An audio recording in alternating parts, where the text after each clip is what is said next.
എത്രയോ ആളുകൾ നമ്മുടെ റോഡുകളിലൂടെ പോകുമ്പോൾ ഹോസ്പിറ്റലിലേക്ക് പോകേണ്ടവരുണ്ടാവും. എയർപോർട്ടിലെത്തി പാസ്പോർട്ട് മറന്നുവെച്ചത് തിരിച്ചു കൊണ്ടുപോകാൻ പോകുന്നവരുണ്ടായിരിക്കാം. എന്തൊക്കെ തിരക്കി പിടിച്ച ആൾക്കാർ അപ്പം ഉണ്ടാവും ഓരോരുത്തര്. ഞാനിപ്പോൾ ടാക്സ് അടിച്ചിട്ടല്ലേ പോണത്, ഞാനും അവന്റെ ഭാരത്തിൽ ഇന്ത്യയിലെ റോഡ്. സംഭവം ശരിയാണ്. ഒന്ന് ഓരം ചേർന്ന് കൊടുത്താൽ എത്ര ഹൈറാണ്. പ്രത്യേകിച്ച് ബസ്സുകൾക്ക് എന്തറിയോ, കാറുകൾ ബസ്സുകൾക്ക് സൈഡ് കൊടുക്കുക. അത് ലോകത്ത് എല്ലാ നഗരങ്ങളിലും ഉള്ളൊരു നിയമമാണ്. ബസ്സുകളുടെ ബാക്കിൽ ഒരു സ്റ്റിക്കർ ഉണ്ടാകും. അവർ ഓവർടേക്ക് ചെയ്യുന്നിടത്ത് ഒരു ഗ്രീൻ, അവർ ഓവർടേക്ക് ചെയ്യാൻ അനുവദിക്കണം. നിങ്ങൾ എന്ത് ചെയ്യണം, കാർ ഒന്ന് ബാക്കിൽ നിന്ന്. എന്ത് കാരണം എന്നറിയോ, നിങ്ങളുടെ കാറിൽ നിങ്ങളോ ഒരാളോ രണ്ടാളോ നാലാളൊക്കെ ഒരു കാറിൽ കാണൂ, ഒരു ബസ്സിൽ 40 ആളുണ്ടാകും.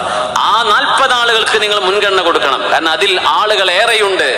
നിങ്ങൾ 2 ആളല്ലേ ഉള്ളൂ. സൗകര്യമുണ്ടെങ്കിൽ പോയിക്കോ. അല്ലെങ്കിൽ ഒരു ബസ്സിനെ അല്ലെങ്കിൽ ഒരു ട്രാമിനെ, ഒരു കൂട്ടമായ ആളുകൾ യാത്ര ചെയ്യുന്ന ഒരു സംവിധാനത്തെ നിങ്ങൾ ബ്ലോക്ക് ചെയ്യരുത്. ഇതൊരു കോമൺ നിയമമാണ്. നമ്മുടെ നാടുകളിൽ മാത്രമേ ഈ സ്വീപ്പാക്കലുള്ളൂ. അത് ബസ്സുകാരും മനസ്സിലാക്കണം.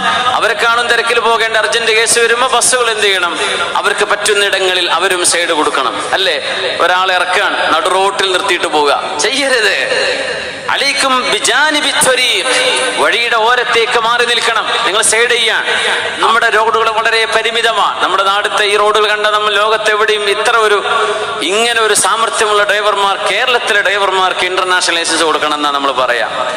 റോഡുകളിലെ നിയമങ്ങൾ നമ്മൾ പാലിച്ചേ പറ്റൂ. ഇതെല്ലാവരുടെയും നന്മക്ക് നിർബന്ധമാണ്. ഇതൊക്കെ ശരീഅത്തിന്റെ ഭാഗമാണ്. ഇസ്ലാം ടച്ച് ചെയ്യാത്ത എന്താ ലോകത്തുള്ളത്? നമ്മൾ ആലോചിച്ച് നോക്കി. എല്ലായിടത്തും നിയമങ്ങളിൽ